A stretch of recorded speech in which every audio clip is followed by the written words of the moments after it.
cosa que le llamaremos comuns, ámbitos de comunidad o cualquier otra cosa. Tenemos que reconocer que es una familia de formas, una familia muy distinta que a veces tiene la forma de distintas especies de cosas.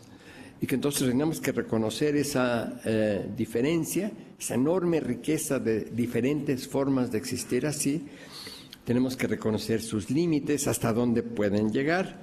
Y esta visión panorámica de ese conjunto de formas de existencia quizás nos pueda permitir enriquecer nuestra percepción del presente y tratar de descubrir, de develar lo que nos ha estado negando por la presión de la mentalidad moderna, por la presión de la mentalidad dominante, que no hemos podido ver eso que ha estado surgiendo delante de nuestras narices por estar teniendo unos ojos, unos anteojos opacos para este tipo de realidades. Quizás eso nos permitiría ver que el mundo que conocemos llega a su fin. Que en este momento hay en el mundo un consenso bastante general, casi total, de que estamos al fin de un ciclo histórico, aunque los forenses tienen un intenso debate sobre qué cosa es lo que estaría terminando. Que hay una buena colección de cadáveres, pero no se ponen de acuerdo qué cosa es exactamente lo que habría muerto. Y a partir de ahora, en este punto, quisiera decir que de ninguna manera trato de convencer a nadie de nada, que este rollo que desenrollo no es para persuadirlos de alguna visión específica, de alguna doctrina determinada. Se trata de que hemos abierto en el muro una ventanita y se trata de invitarlos a asomarse por esa ventanita a ver un panorama que es, en términos básicos, distinto al panorama que observamos convencionalmente. Y esto empieza con la identificación de los cadáveres. Hay cadáveres que están discutiéndose intensamente. Aún, por ejemplo, se dice que el señor Trump está acelerando la liquidación de la globalización neoliberal, que no fue nueva, que no fue tampoco liberal, y que se sostiene que en realidad había muerto hace mucho tiempo y que Trump llega tarde a la procesión funeraria. Pero hay otras cosas que requieren aún una discusión en muy amplios círculos, aunque en otros el cadáver ha sido cabalmente identificado. Y el primero que quisiera mencionar entre esos cadáveres es el cadáver de la modernidad, que es naturalmente una modernidad occidental y capitalista. Si modernidad es el proyecto social que ha tenido como pilares fundamentales la física newtoniana, el reduccionismo cartesiano, la visión del Estado de Thomas Hobbes, el capitalismo, estos pilares fundamentales de la modernidad han sido destruidos, desmantelados en el curso del siglo XX. Posmodernidad no es lo que sigue a la modernidad, lo que está después de la modernidad, sino un estado de ánimo de los modernos que sienten que las verdades en las que creían fanáticamente hasta hace poco tiempo ya no están ahí, ya no pueden creer en ellas. Y esto cuando se llega a una conciencia clara de que así ha sido, de que esos que eran fundamentos de lo que guiaba el comportamiento de cada persona, cuando se sabe que ya no está ahí, provoca desesperación y angustia, y algunos recurren desesperadamente a alguna forma de fundamentalismo, apelar a los fundamentos para tener otra vez en qué apoyarse. Porque hay este fenómeno muy generalizado de confusión, de desconcierto, que se ha llamado anomia, y en esta confusión y desconcierto que puede hacerse fundamentalista, algunas personas logran escapar de ahí con una apertura al pluralismo, y una apertura al pluralismo que representa una ruptura radical con la visión moderna de las cosas. Esta apertura al pluralismo será realmente condición, parece ser una condición de lo que puede empezar a pintarse como un acercamiento al mundo nuevo. En esta visión de lo que muere y de lo que va a nacer, el punto más importante que yo quisiera subrayar, lo que me parece central de toda nuestra reflexión el día de hoy, lo que está en el corazón de nuestra existencia actual y de lo que sigue, es la cuestión patriarcal. Lo que estaríamos viviendo en este momento es el final de 5.000 años de patriarcado. Y este final, esta agonía, es la que hace a esta mentalidad y a esta forma de comportamiento particularmente peligrosa, particularmente agresiva. Es donde está allí el motor central de esta infinita violencia que nos está acogotando por todas partes. Quisiera aclarar ante todo algún elemento de la composición de esta mentalidad. El patriarcado nos ha hecho pensar que el matriarcado es lo mismo que el patriarcado, pero con las mujeres arriba. Y en realidad significa una cosa completamente distinta. En patriarcado, el componente arqué de la palabra significa en el lenguaje moderno, en la condición moderna, el arqué, el patriarcado, es una forma de control, de regulación, de mando. Y es el mando, el control, la regulación a cargo del patriarca, del padre, del varón, del hombre. Entonces el matriarcado sería control, regulación y mando por la mujer en lugar de ser el hombre. Pero ese no era el sentido original de la palabra. Arqué quiere decir arco, y era el arco de la vagina, y aludía al principio de la vida, y aludía a una concepción en que la matriarquía, que parece ser la forma original de nuestra existencia, esta matriarquía implicaba no que las mujeres mandaban, las mujeres estaban en el centro porque eran las reproductoras de la vida y porque se ocupaban centralmente del cuidado de la vida, y estar en el centro no quiere decir estar arriba. Este es el significado que muchas compañeras le están dando ahora a la expresión, para subrayar que ya no están exactamente en la lucha por la igualdad, que tuvo mucho sentido, que tuvo un papel que jugar, que ya no están por esto, dicen ellas, no queremos ser iguales que los hombres para que nos jodan igual que a ellos, queremos crear otra cosa distinta. No queremos estar en su misma posición, queremos estar en una situación diferente en que efectivamente podamos cuidar la vida, porque a final de cuentas lo que se revela con el patriarcado, lo que define al patriarcado, lo que es la naturaleza misma de esa mentalidad y de ese sistema, es un odio a la vida en que odio, la palabra odio, que se opone a la palabra amor, no es un mero sentimiento, sino que es un dispositivo completo. Es un dispositivo de odio a la vida en que se ha tratado sistemáticamente, no solo ahora, durante muchísimo tiempo, de sustituir la vida, de liquidar la vida y de sustituirla por un mundo artificial. Este es el afán del patriarcado, que ustedes saben que ahora tecnológicamente se plantea que parece al fin posible prescindir de las mujeres para poder tener niños, porque ahora se pueden crear en el laboratorio. Esta idea de supresión de la vida, de destrucción real de la vida, que es este ímpetu destructivo que tenemos, y por esto una lucha actual central. Es una lucha que pone en el centro verdaderamente el amor a la vida, la lucha por la vida.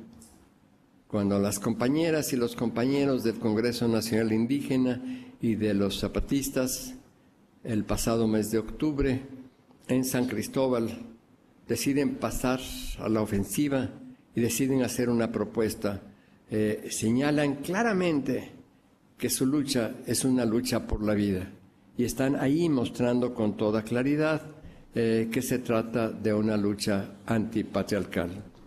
Es efectivamente la lucha por la vida frente a un régimen que se basa en la guerra continua y en la imposición permanente de proyectos de muerte. El capitalismo es una expresión de esa mentalidad y de esa condición patriarcal. El capitalismo se presenta como la forma actual de esa condición patriarcal. Desde hace muchos años se está mencionando que es candidato a cadáver. Y Manuel Wallerstein nos dice desde hace más de 20 años que entró el capitalismo en su fase terminal, que habría empezado esta fase terminal en 1968, y explica cuáles son todas las contradicciones estructurales del capitalismo que lo condena a muerte. Pero dice el propio Wallerstein que esta agonía, esta fase terminal del capitalismo puede durar 10, 20, 50 años, un número muy grande, un periodo muy grande. Puede ser una agonía muy grande. Pero estamos ya en otra hipótesis y en otro momento. Como pienso que han demostrado suficientemente el grupo Crisis de Kurz y Anselm Japp, lo que tenemos es que ya ocurrió la muerte del capitalismo. Y que el capitalismo no puede detener ni revertir el proceso de su propia destrucción. Pero esto no es una buena noticia, esta autodestrucción por parte del capitalismo, porque no es una apertura a la emancipación, sino un deslizamiento a la barbarie. Lo que no nos ha colocado al borde del abismo, sino que nos arrojó ya al abismo y se ve insondable. Estamos cayendo en él. En un sentido histórico estricto, el capitalismo ya murió, aunque la mayor parte de lo que se produce hoy en el mundo se sigue produciendo de manera capitalista. Un régimen muere cuando ya no puede reproducirse en sus propios términos.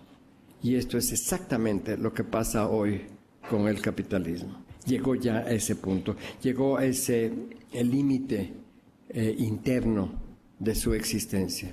Una forma de decir simplificadamente un argumento muy complejo es que estamos viviendo en un mundo de zombies controlados por vampiros. Tenemos a todas estas empresas capitalistas por todas partes del mundo que siguen produciendo a la manera capitalista, que siguen teniendo su expectativa de ganancia y que ven que no están teniendo estas ganancias, que la tasa de ganancia cae aceleradamente y tratan de encontrar un culpable. Son los bancos, son los gobiernos, son los impuestos, es China. Alguien tiene la culpa de por qué no se están produciendo las ganancias. No logran ver que son muertos vivientes, que su régimen, su manera de existencia ya murió, que ya no puede seguir adelante. Y arriba de ellos están los vampiros, que no están produciendo nada, que están tomando de las empresas capitalistas toda la plusvalía que las empresas capitalistas todavía generan y de todos nosotros todo lo demás. Estos vampiros ya no podemos llamarlos capitalistas. El capitalismo era un modo de producción y ellos no están produciendo nada. Estos agentes, este pequeño número de agentes que están teniendo una acumulación sin precedentes, desconocida en la historia por su magnitud y por su proporción. Esta acumulación sin precedentes no le podemos llamar acumulación capitalista. Retoma algunos elementos originales del capitalismo, de lo que se llamaba la acumulación originaria, pero la acumulación originaria era voy, despojo, arrebato, me quedo con estos ámbitos de comunidad, me quedo con los medios de subsistencia de la gente, despojo a todos y a todos, pero convierto esto que despojo en capital. Hago que esto que he despojado se convierta en capital porque me dedico a contratar al consumo productivo de fuerza de trabajo, porque incorporo a trabajadores al proceso productivo. Porque el capitalismo se basa en eso, es el consumo productivo de fuerza de trabajo, la transformación constante del capital del trabajo y el trabajo en capital. Eso era la acumulación originaria. Voy, despojo, arrebato y lo convierto en capital y así creo un modo de producción, el modo de producción capitalista que produce, genera, acumula en sus propios términos. Esto es lo que ya no pueden hacer esos vampiros. Desde el principio, desde Adam Smith, sabemos que lo que aporta valor en el proceso capitalista es el trabajo, la fuerza de trabajo que se consume, que esta es la fuente de valor. Y desde el principio sabemos que en el capitalismo todo avance tecnológico implica una reducción de la cantidad de fuerza de trabajo que se necesita en el proceso. Yo estoy produciendo camisas con 5 horas de trabajo y de pronto hay un avance tecnológico que permite producir las camisas con 1 hora de fuerza de trabajo. Y esto significa que cayó el valor de la producción de la camisa a la 1/5 parte. ¿Cómo resolvió este problema el capitalismo de la caída sistemática de valor de lo que producía a medida que avanzaba tecnológicamente, aumentando el volumen de la producción? Entonces, en lugar de producir una camisa, ahora voy a producir 5 camisas y voy a tener la misma cantidad de valor generada por mi operación gracias a que aumenté el volumen de la producción. Esto es lo que ya no pudo hacer el capitalismo a partir de los años 90, entre otras cosas por lo que había hecho la propia operación capitalista con lo que llamamos globalización neoliberal, al reducir los empleos, reducir los salarios, reducir las condiciones de trabajo, entonces reducir la masa de capacidad de compra en el mundo entero. Esto produce una limitación muy grave ya en los años 90 que resuelve progresivamente el capitalismo con la fiebre del crédito. Empieza a otorgarse crédito a las personas, a los individuos, a las empresas, a todo Dios, a los estados. Se genera artificialmente un auge de posibilidades de compra gracias al crédito. Y esa forma de prolongar la situación unos años más se terminó con la crisis que empieza en el año 2008, en el cual se vio que el crédito ya no podía seguir siendo la solución del problema. Y desde entonces se llegó a ese que es el límite interno, un límite dramático. No fuimos nosotros realmente los que detuvimos el capitalismo, sino que él solo llegó y topó con su límite interno, llegó ya allí y ya no puede impedir revertir ese proceso, no puede detenerse, sigue destruyéndose de esa manera. El capitalismo, además, aparte de ese límite interno, encontró otro límite que de alguna manera todos conocemos. Es el límite que seguimos llamando límite ecológico. La propia destrucción causada por el capitalismo hace que ya hay muchas cosas en que no puede expandirse porque físicamente ya es imposible. Se llegó al límite natural de la posibilidad de expansión. No puede expandirse la producción porque ya se secó esa parte y porque ya se agotó esa posibilidad de explotación. Y naturalmente a ese límite ecológico hay que agregar otro límite muy importante, que es la resistencia social que ha encontrado este proceso dramático de los últimos 30 años en el mundo entero. Estamos en una bifurcación. Quisiera subrayar que por esa ventanita que he abierto, parece que es útil que tomemos seriamente en cuenta esta hipótesis que parece aberrante, que parece que contra toda la percepción habitual de que el capitalismo ya murió, que es uno de los cadáveres que debemos enterrar, que debemos tomar muy en cuenta esa hipótesis porque parece que seguir luchando como luchábamos antes contra el capitalismo que conocíamos está siendo contraproductivo. Que cuando los obreros españoles marchan en las calles, 3 millones de ellos, mandan para todos nosotros un recado muy ambiguo. Nos están diciendo, hijos, mano, hay algo mucho peor que ser explotado por el capital, y es no ser explotado por el capital. Por favor, síganme explotando, devuélvanme mis empleos, quiero mis cadenas otra vez. No puedo vivir de otra manera. Esa lucha convencional, que era una lucha muy importante, una lucha convencional con el capital para alcanzar la distribución de los productos del esfuerzo, esta lucha de pronto empieza a ser contraproductiva. No es la lucha que estaríamos necesitando hacer, no es la disputa con el capital por los productos, sino una lucha de naturaleza muy distinta para construir otra cosa bajo este supuesto, bajo esta hipótesis de que el capitalismo habría muerto. Estamos en un momento de peligro particularmente grave en algunas partes, como México, por otro cadáver sumamente serio. el Estado-nación y la democracia eran la forma política del capitalismo. El Estado-nación fue creado para la sociedad capitalista, fue creado para administrar la sociedad capitalista. El Estado-nación se inventó como la arena principal en que se daría la expansión de la sociedad capitalista. A partir del Tratado de Westfalia, 1648, etcétera, tenemos una historia del Estado-nación en donde se crea, se inventa, se administra, se construye para la expansión del capitalismo. Y así se expande el capitalismo. Pero desde hace ya muchas décadas, eso que era el espacio principal de expresión del capitalismo se convierte en un obstáculo. El capital tenía siempre la propensión al mercado mundial, lo escribía ya Marx hace 150 años, pero no era todavía un mercado mundial. No se caracterizaba como un mercado mundial, no operaba como un mercado mundial, operaba todavía desde las esferas nacionales.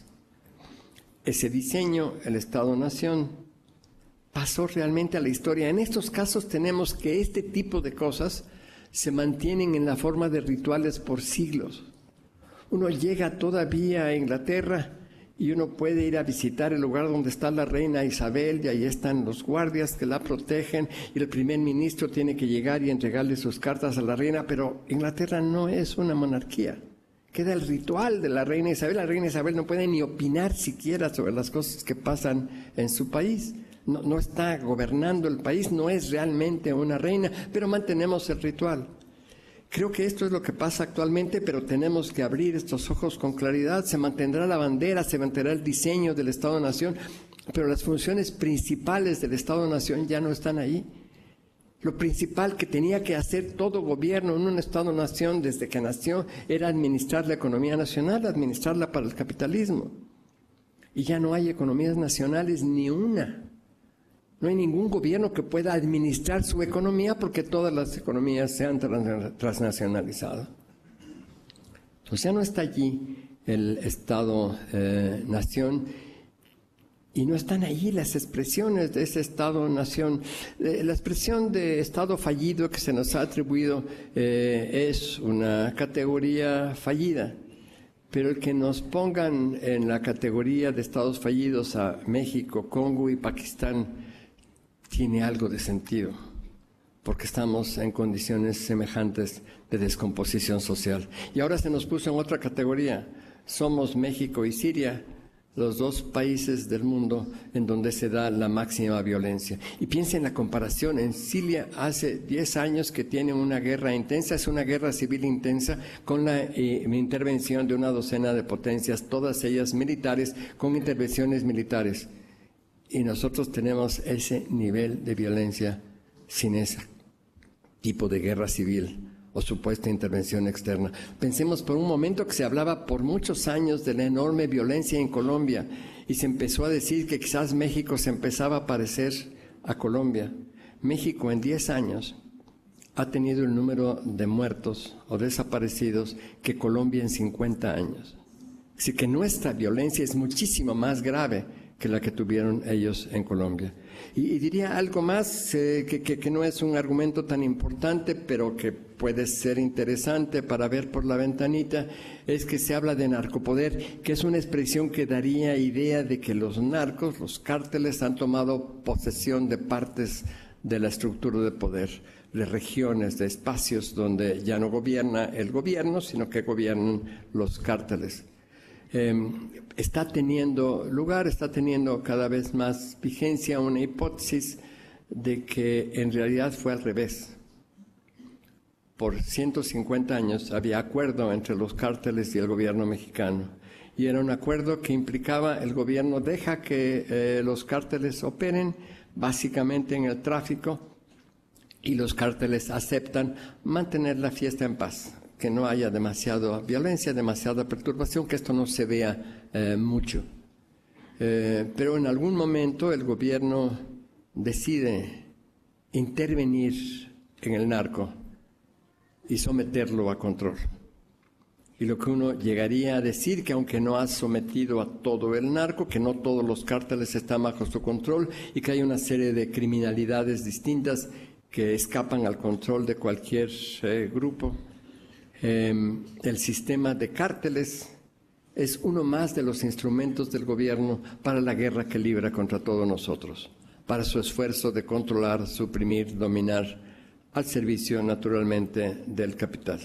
Una forma de representarlo es un amigo hizo un mapa de 37 comunidades del norte de México, en Coahuila, en donde el narco, los criminales, desaparecieron a todos los habitantes de estas comunidades.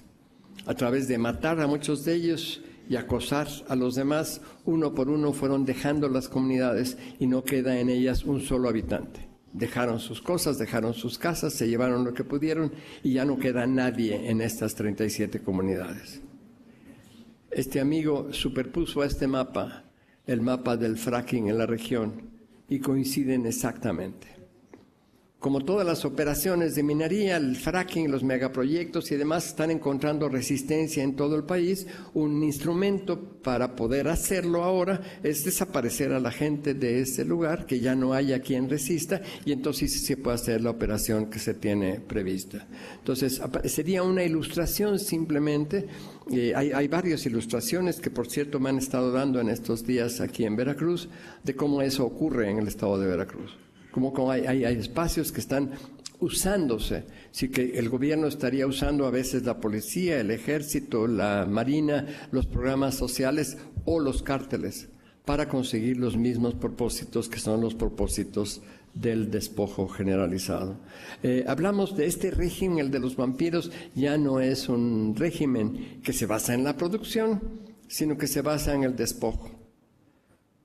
Para la producción, para el funcionamiento capitalista, convenía algo así como un Estado de Derecho que protegiera la propiedad, que respaldara la propiedad, que respaldara la operación de los capitalistas.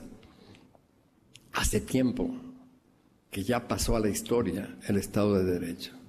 Creo que hay suficientes elementos para plantear que en el mundo esta forma específica de la administración del Estado-Nación, el Estado de Derecho, ya no está allí. Los que saben de esto lo llaman técnicamente estado de excepción, que es un estado de excepción en el cual la ley se utiliza para establecer la ilegalidad y garantizar la impunidad. Creo que sabemos mucho de esto en este país, pero está así en Estados Unidos, en Europa, en todas partes. Es un estado de excepción en que ya no prevalecen las leyes, ya no gobiernan las leyes, ya no se vive en función de las leyes, sino que las leyes se utilizan exactamente para lo contrario, para producir lo contrario de lo que se está planteando.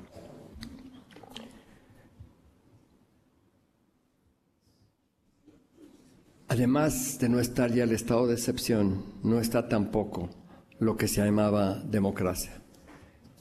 Y recordaría muy brevemente, el capitalismo necesitaba también una especie de fachada democrática, pero ¿qué clase de fachada era esa? Tenemos que recordar, así sea rápidamente, que la palabra fue inventada en Grecia, que ahí se acuñó. Este fue el sentido original de la palabra, la concepción original de la democracia, y que la democracia moderna, la que se convirtió en modelo universal, fue inventada en Estados Unidos hace unos 200 años. Las dos sociedades en donde se concibe, se diseña la democracia, son sociedades con esclavos, misóginas, racistas, sexistas.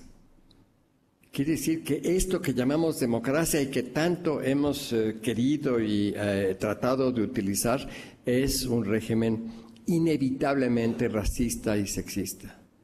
Queríamos ese régimen, vivíamos con ese régimen, luchábamos por ese régimen, tratábamos de jugar dentro de ese régimen. Y ese régimen ya no tiene ningún valor para el capital o para los vampiros. Se mantienen las formas, se mantienen los juegos, pero ya no tienen un sentido. Tenemos por todas partes lo que se llama un estado de excepción, una fachada democrática que ya perdió las principales instituciones democráticas. Para que una democracia exista se necesitan dos cosas. Primera, que la mayoría de la gente de ese país, de esa sociedad, crea que el procedimiento electoral es una forma apropiada de expresión de la voluntad colectiva. Y segundo, que la mayoría de la gente crea es una fe, crea que el resultado del proceso electoral permite que estén en el gobierno, en los 3 poderes constituidos, personas que representan los intereses de la mayoría. No parece haber país en que la gente crea esto. En el que era modelo en Estados Unidos, en este momento produce risa decir, si alguien llega a decir, nuestro sistema electoral es muy bueno, es muy exacto, permite realmente reflejar lo que la gente quiere. Y los que están en el gobierno realmente representan los intereses de todos. Desde Occupy Wall Street se sostiene con toda claridad que defienden, están al servicio del 1%, no al servicio de la mayoría de la población.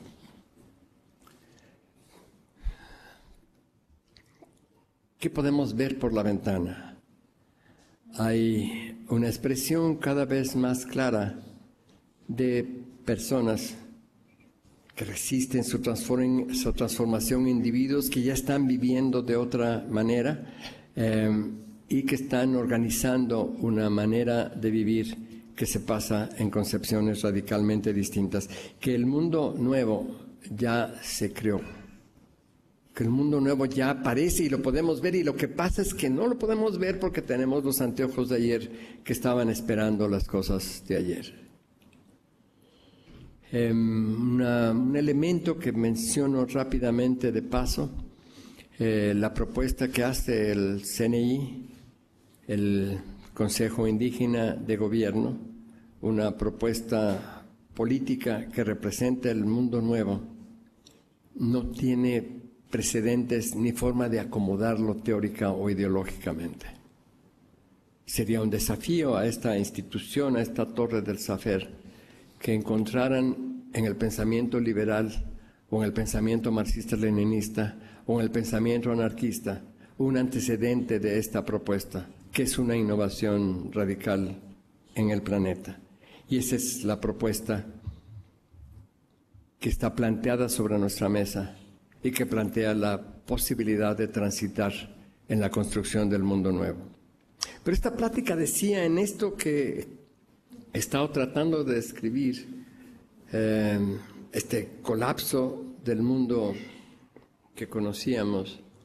Una crisis tiene siempre solución y se resuelve en un día o en 100 años, pero se resuelve. Y lo que tenemos enfrente hoy no es una crisis o una serie de crisis, sino el colapso de todo un mundo, con todos sus aspectos, en todos los aspectos en que existía. Y lo que tenemos es este fin de una era y entrada a una nueva era, que todavía no logramos ver cuáles son sus colores y sus sentidos. Y ahí, en este momento, en esta circunstancia, ¿tiene algún papel la universidad? ¿Cuál es el papel que podría tener esta universidad o cualquier otra? La respuesta inmediata, la respuesta intuitiva, diría, no tiene mucho que hacer.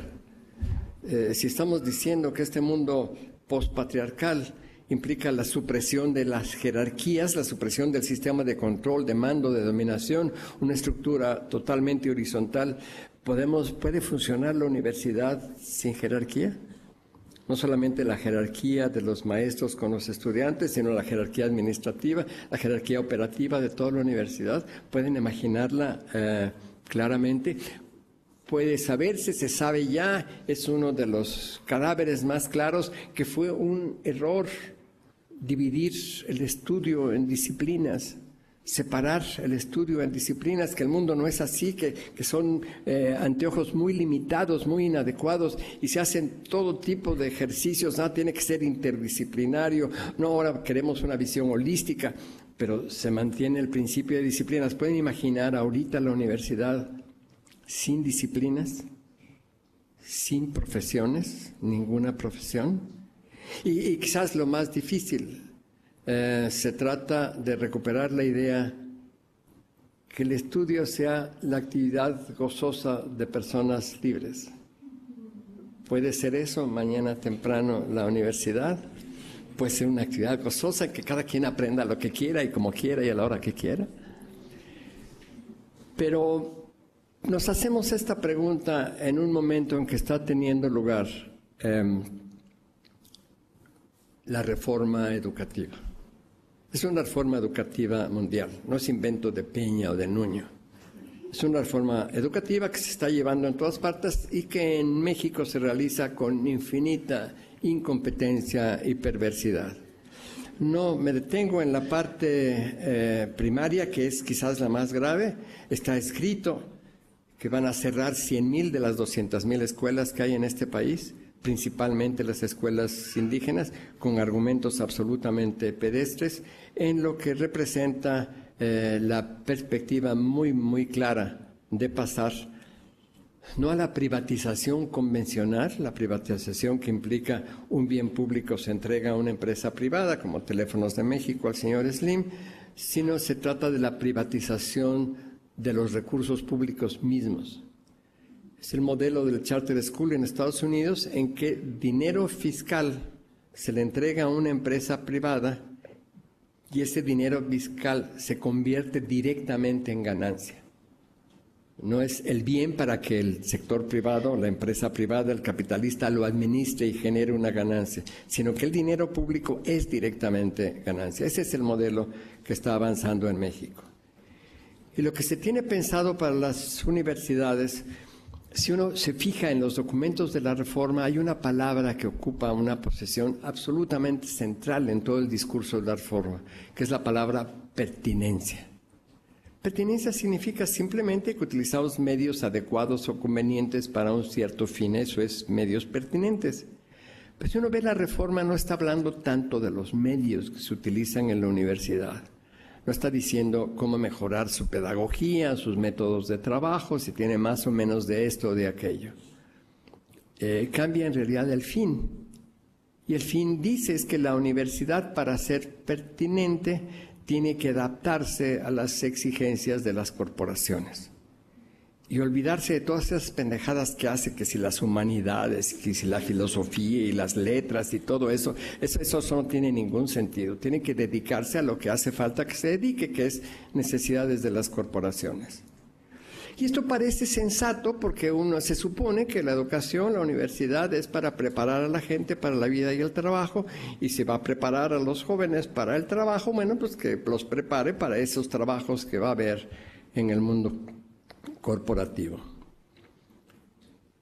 Y por esto muchas universidades como esta están decididas a aceptar contratos con las corporaciones y a cambiar currículos para que se adapten a las necesidades de las corporaciones y hacer cosas que las hagan pertinentes para ese mundo del mercado.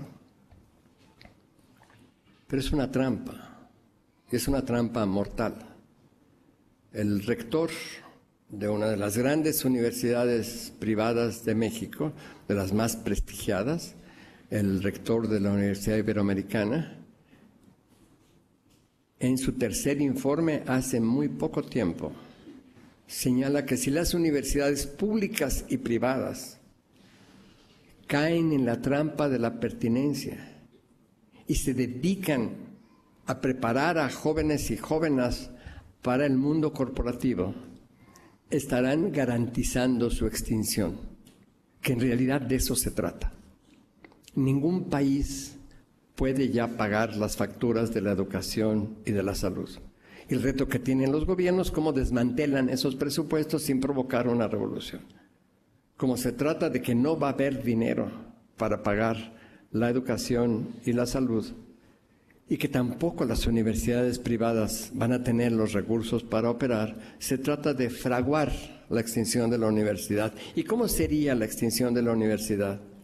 Si efectivamente se adapta a las necesidades corporativas, si se trata de preparar gente para ese mercado, se encontrará muy pronto, ya se está encontrando, ya lo están encontrando las corporaciones, que la universidad es el dispositivo más ineficiente y costoso para conseguir ese propósito.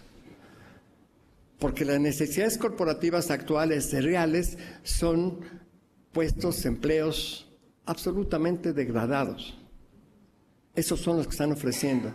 Hay una cifra terrible que las universidades no quieren ver con mucha atención, pero que los estudiantes están viendo con toda claridad. La categoría de mayor desempleo hoy en México y en Estados Unidos es la categoría de los recientemente graduados.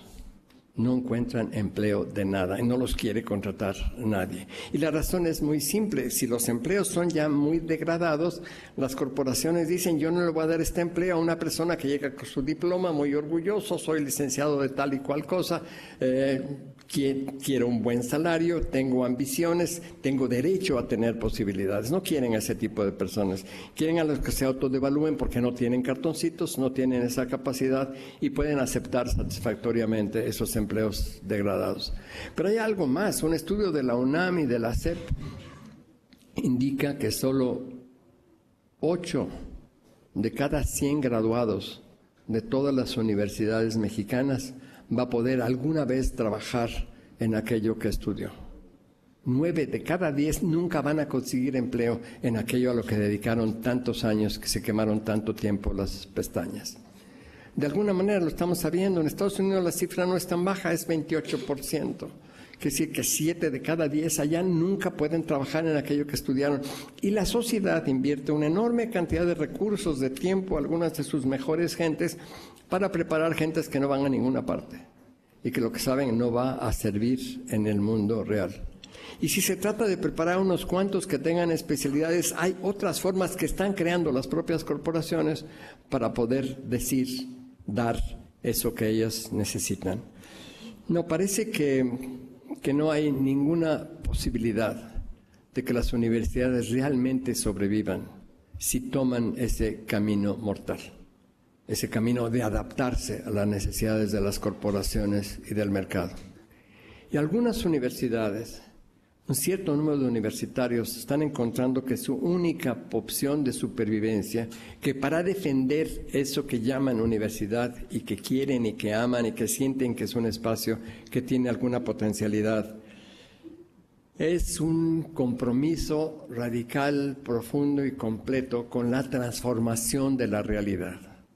No se trata de que estudien la realidad, que manden investigaciones de campo, que hagan algunas investigaciones comprometidas con la gente de los barrios, de los pueblos. No se trata de que los observen, que hablen de ellos, que los celebren.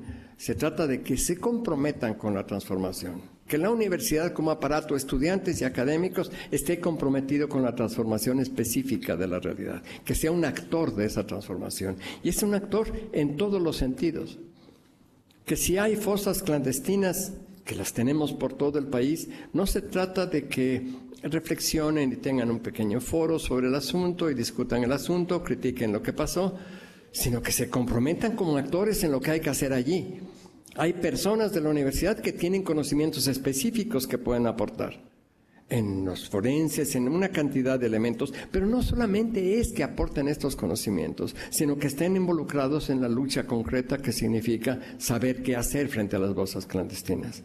Y de los megaproyectos, de nuevo, estar viendo con toda claridad que son universitarios actualmente activos, académicos de las universidades, los que están respaldando los proyectos de muerte, los que están apoyándolos con sus conocimientos, con sus técnicas, con sus firmas.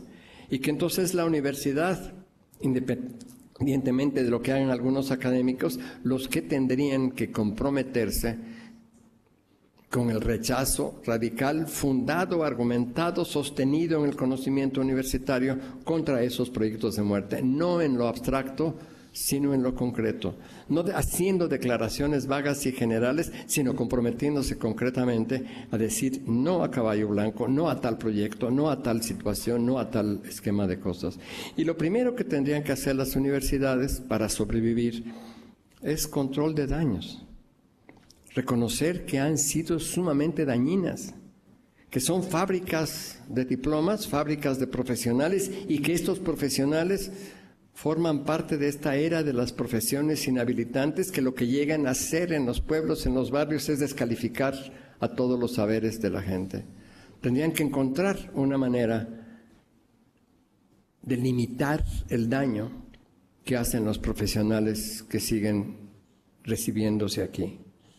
Tendrían que luchar abiertamente con los proyectos de muerte y reconocer la enorme importancia que tiene hoy ha tenido siempre el trabajo intelectual y que la reflexión, este trabajo intelectual debe ser un componente fundamental de la transformación y que muchas veces quienes están luchando, quienes están metidos en la lucha y los activistas no tienen la capacidad de hacer ese ejercicio intelectual, que la universidad podría aportárselos si logra hacerlos sin arrogancia, que es quizás lo más difícil. Si logra saber que en el diálogo de saberes no puede llegar a decir que su saber es el mejor, que la ciencia es la verdad, que el saber científico es el que está diciendo la neta del planeta, que es un saber, entre otros, útil para ciertas cosas con muchísimas limitaciones y que es siempre una hipótesis provisional y tentativa, y que se tiene allí afuera un conjunto de experiencias y de saberes y que se trata de encontrar la forma de ese diálogo de saberes que pueda llevar en otra dirección, que puede ser la universidad la que ensaye la realización de este diálogo de saberes a pesar del reconocimiento de una categoría que es absolutamente venenosa para el ámbito universitario. Esta categoría que uno puede decir casi babosa del sentipensar. Esto que buscó Orlando Fals circular en los 70 y nadie lo peló y ahora está de moda. Sentipensar, que quiere decir algo tan baboso como decir no se puede sentir sin pensar ni pensar sin sentir. Y esto es como muy evidente, y es que esto es muy claro y que todos lo sabemos. Pero si uno lo toma en serio, entonces ese pensamiento objetivo de los científicos es objetivo, puede haber pensamiento objetivo, puede haber un conocimiento objetivo. ¿Dónde está la objetividad científica? ¿Dónde queda? Y lo que ahora sabemos es que no existe tal objetividad científica, sino que las verdades científicas son los pensamientos de ciertos sujetos que sienten los científicos, y los científicos nos inspiran creciente desconfianza. Esos sujetos que piensan y producen la verdad científica no son gentes en las que podríamos confiarles la vida o comprarles un automóvil usado. Y el diálogo tiene que saber, un diálogo intercultural, un reto enorme para las universidades. Reconocer la radical otredad del otro. La palabra diálogo quiere decir trascender el logos. Un auténtico diálogo no es una simple conversación, implica que yo reconozco que el otro es otro realmente, no como me han dicho en la universidad, que todos somos lo mismo, que todos somos humanos, que se trata de eso, sino que somos realmente otros, que hay otros, y que entonces yo debo poner mi logos, toda mi racionalidad y mis conceptos de un lado, la otra persona también, y entonces saber, podríamos decirlo simplemente, si de corazón a corazón podemos entendernos. Y ahí no vamos a entendernos realmente porque las racionalidades son diferentes, sino parece que podemos encontrar un camino para hacer cosas juntos.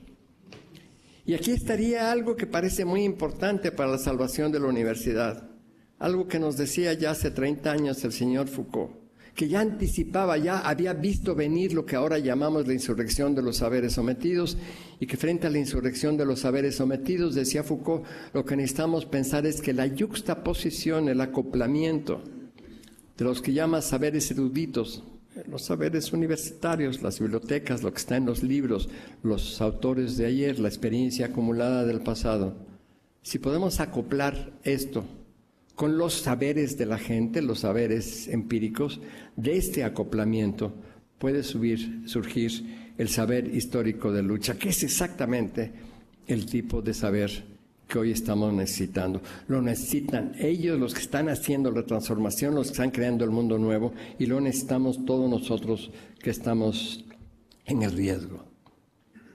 Y hay un aspecto que la universidad podría hoy tratar de rescatar más que nunca. Es algo que tenía esta institución occidental, que se crea en Europa y que tiene algún sentido durante algún tiempo. Esta universidad se ocupaba por un tiempo de lo que llamamos espiritualidad, de la formación de lo que llamábamos el ser interior. Y esto pasó a segundo término, esto es secundario, sí, que practiquen deportes y que haya algunas clases de letras y que tengan algunas cosas así y un poco de música, sí, pero es marginal, eso no es lo que estamos haciendo en la universidad, eso no es lo serio. Lo que estamos haciendo seriamente es otra cosa, producir ciencia, por ejemplo. Bueno, la universidad, para su supervivencia, tendría que rescatar como un elemento central de la formación universitaria de quienes andan por aquí, de los académicos igual que de los estudiantes, esta construcción espiritual diferente, esta construcción del ser interior en su diversidad, en todo su pluralismo. Dejar de ser fábrica de diplomas y pensar que por contagio puede extenderse. Lo que puede ser también un reto muy difícil para los universitarios. Aprender a escuchar a la gente común. Parece que la gente común, los hombres y mujeres ordinarios, son los que están creando el mundo nuevo y es que ya entendieron de qué se trata. Que nuestros velos teóricos, académicos, etcétera, no nos han dejado ver lo que está pasando, pero que ellos por supervivencia o por lo que sea ya lo vieron. Y tenemos que aprender a oírlos, pero escuchar, decía el comandante Tacho, no es simplemente oír, sino estar dispuesto a ser transformado por el otro, por la otra.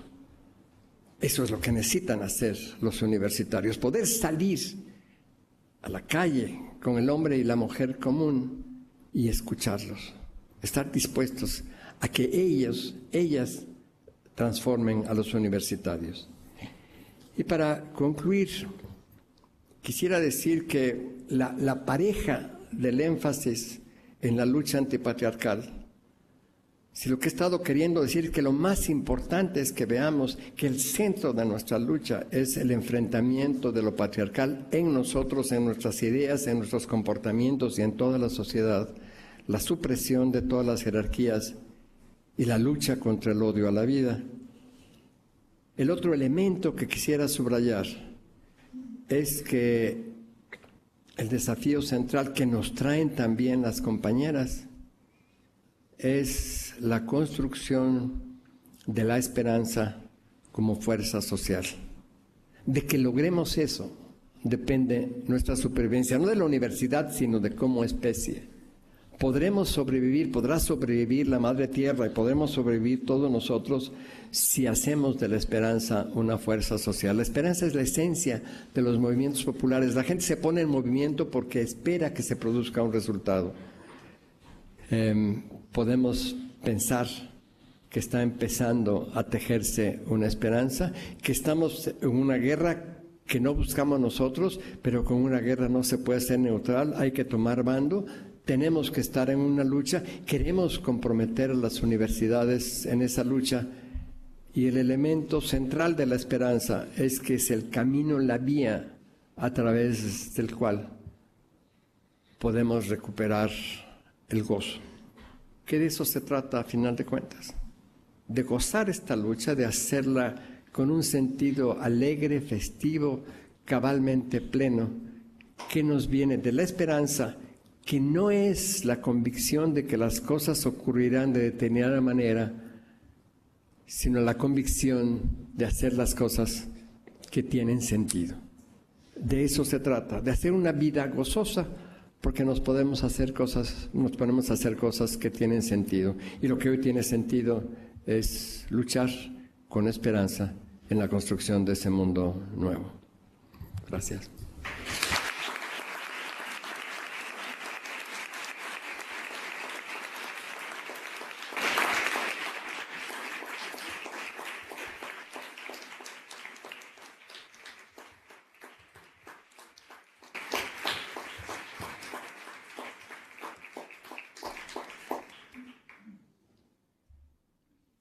Pasamos entonces, gracias Gustavo, que estos aplausos dignifiquen nuestra vida y la alimenten tal como nos los invitas y sobre todo fertilicen nuestra esperanza.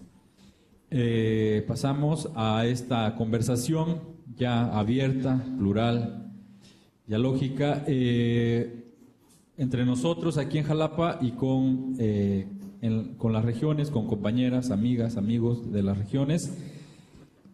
Quien abre esta conversación es Chantal. Digo, me quito de nombrarla como doctora porque estamos en esta conversación. Adelante, Chantal, y seguimos con Gunther y vamos abriendo el diálogo. Gracias. Bueno, pues es un placer estar aquí, Gustavo, conocerte.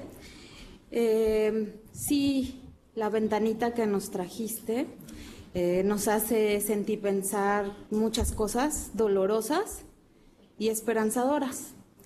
Porque por un lado no nos enseña en realidad nada nuevo, eso es lo que siento. O sea, más bien nos hace sentir que los dolores que tenemos es porque estamos conviviendo y trabajando y poniendo como objetivo muertos, cadáveres. O sea, el tiempo que le estamos dedicando a esos cadáveres es muchísimo. La universidad está sobre esos cadáveres y nosotros queremos seguir nuestra vida, nuestro trabajo y que todo sea con ellos y lo tenemos claro que no, y por eso hay tanto malestar que se evidencia en nuestra salud, que se evidencia en la violencia que estamos viendo entre nosotros mismos, en las aulas, entre las relaciones de académicos, de estudiantes, de profesores, de funcionarios, de todo. O sea, está ahí. Eso es lo que nos está generando.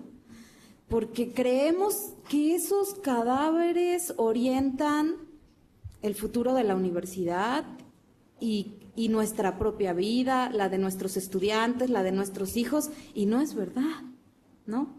O sea, ya están muertos y queremos con nuestras acciones revivirlos y eso es muy difícil, muy doloroso y sentimos que luchamos con una enorme cosa que pierde sentido, y lo que ha perdido sentido es nuestra vida y las cosas más básicas de las que tú te refieres. Cuando nos hemos sentado en el grupo Transversa o gente en UBI a pensar cómo estamos, qué está pasando, los principales problemas que salen son muy básicos. ¿Cómo se están alimentando los estudiantes? ¿Qué problemas tienen para alimentarse bien?